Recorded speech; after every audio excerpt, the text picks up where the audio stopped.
नमस्कार, सानियाज किचनमध्ये तुमचं स्वागत आहे. तर मी आज उरलेल्या इडली फ्राय करणार आहे.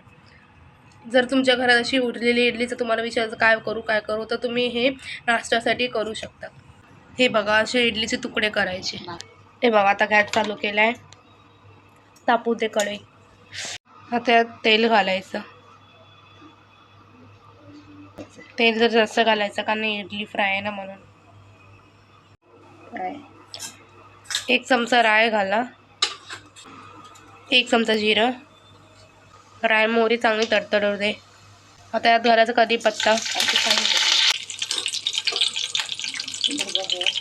चिमूटभर हळद पावडर. काश्मीरी लाल पावडर 1 चमचा. काश्मीरी लाल पावडर 1 चमचा घातलाय. आता हे घरचा मसाला आपला 1 चमचा. लालवणी मसाला 1 चमचा. आता घालायचे इडल्या. चांगलं ढवळायचं. तर मीठ. आता बारीक चिरलेली कोथिंबीर. तर अशा प्रकारे आपलं हे इडली फ्राय तयार झालं आहे.